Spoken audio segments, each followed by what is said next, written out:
So over the last year or so, I have modified and come up with different kind of strategies.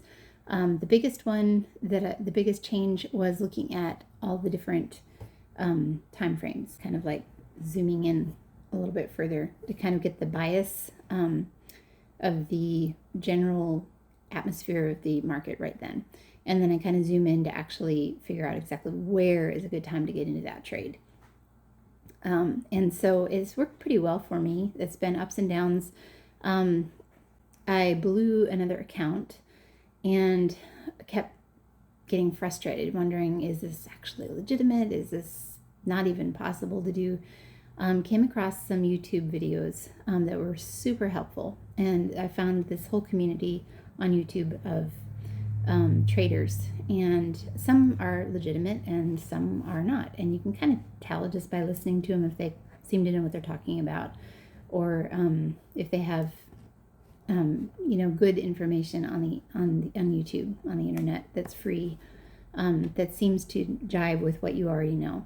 And I will post the links down to their channels down below, because I found a lot of value in them, and if you are a trader, that you probably would benefit from that as well. So one of the things that just kind of clicked with me was when I heard this guy say something about the risk to reward ratio, and he's like, you're never going to make all of your trades. They're not all going to be profitable. So you have to manage your risk to make up for that. A lot of new traders jump into the market aiming to make quick cash. What they should be doing though is focusing on not losing what they've got. It's a choice between making money fast and protecting your funds. And honestly, if you're not focusing on protection, you're likely to lose it all. That's a guarantee. So if you have like a 1-to-3 risk to reward ratio, and you cap your losses at a third, in that case, of the losses or the gains that you would make in that case. So you gain 2 and then you lose 1. You're taking a step back, but you're not losing all your profits. And somehow that, the way he said it, it just clicked with me, and it made a lot more sense. It's like, okay, because I wasn't real keen on using stops. It was really frustrating. I would put in a stop where I thought it would go. It would get stopped out, and then it would go to where I thought it was going to go originally. So I felt like, well, gosh, if I just didn't have a stop at all, that might be the better way to go. It's not.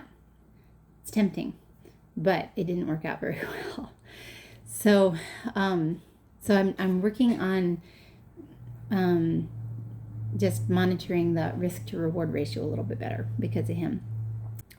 Also, the other thing that I discovered the last 6 months or so, I had never heard of a prop firm before, and I don't know where I've been, but I guess they've been around for quite a while. Prop firms are like the biggest thing with traders, and the benefit of a prop firm is that you're not using your own money. You're using someone else's money, and you have those limitations on your account, which is something I personally needed. I struggle with that discipline. I tend to throw in the towel or put too much risk on the table, and that's not a very wise thing to do. So having someone watch over my shoulder, and as a matter of, in a matter of speaking, and keep those limitations on my account size was super helpful. So anyway, the one that I researched, amongst others, it kind of bubbled to the top, and also because I had a sale going on around Memorial Day, was called Blue Sky. And so they seemed to have a lot of good reviews and had a understandable payout schedule. And so I signed up with them for a 150K account. So in doing my calculations, I have kind of a goal in mind of what I want to make. It's about $80,000 a year. So I figured if you look at that account size, I think that is a doable amount for that. So anyway, it was on sale, like I said. It was $100 to buy the eval, and that's an every month charge until you actually meet that goal. And the goal of this particular one that I signed up for was $3,000 in a 30-day period. The drawdown limit was static, which means that it is set at $1,000 below the 150K that you start off with. So you can't ever lose more than that.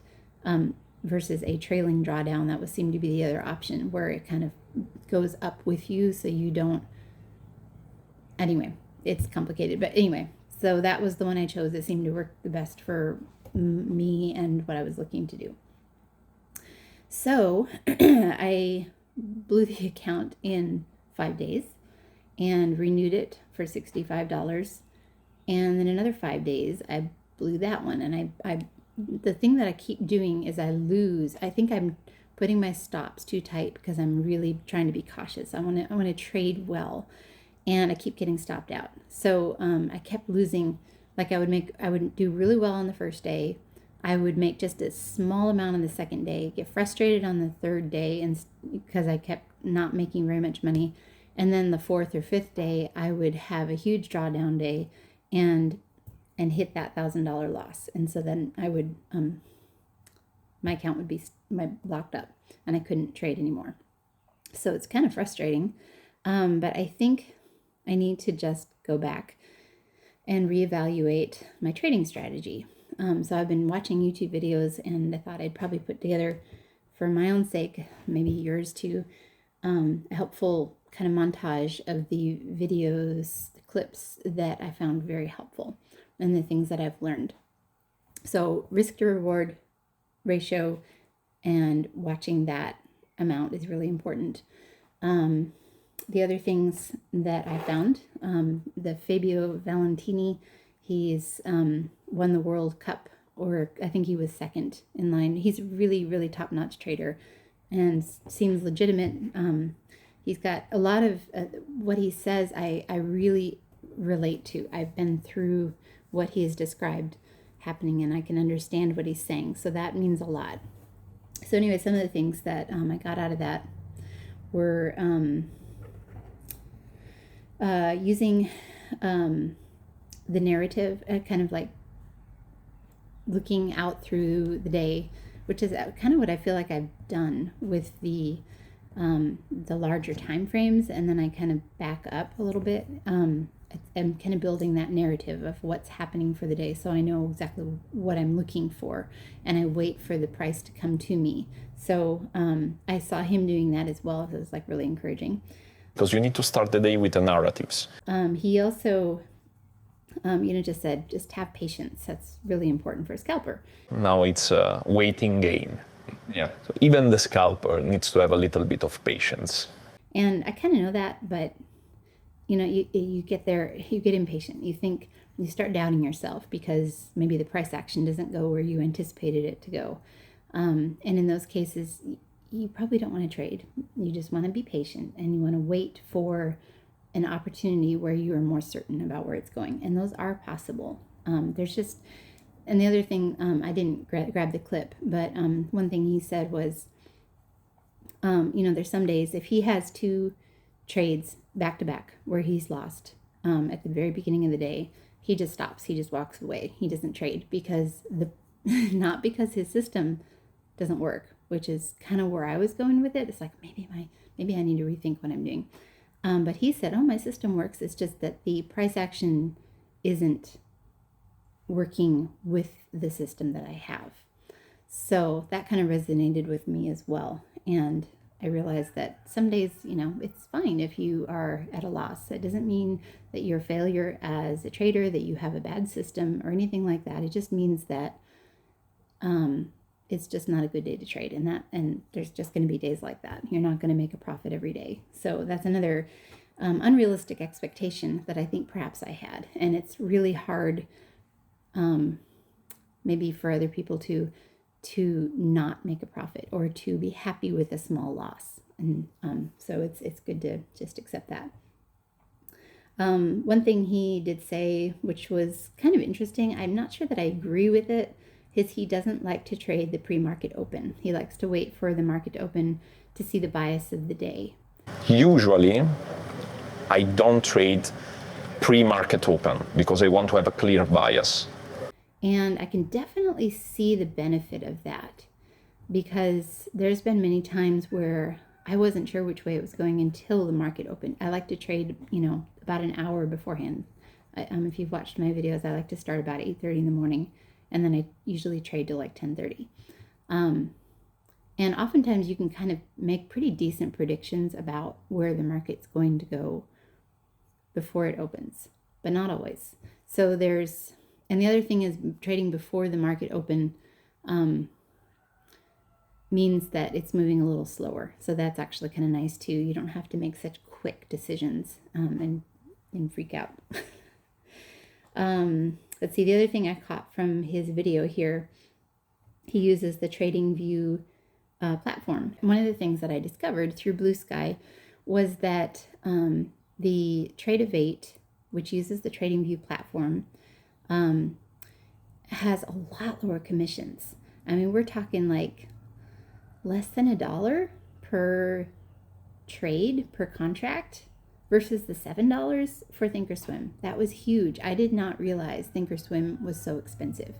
So that is a big thing that I learned. And the other thing that I've discovered in this YouTube trading group that I've found is a lot of them, not everyone, but a lot of them use the TradingView platform. So, and it took me a while to get used to it. I was looking at Ninja Trader.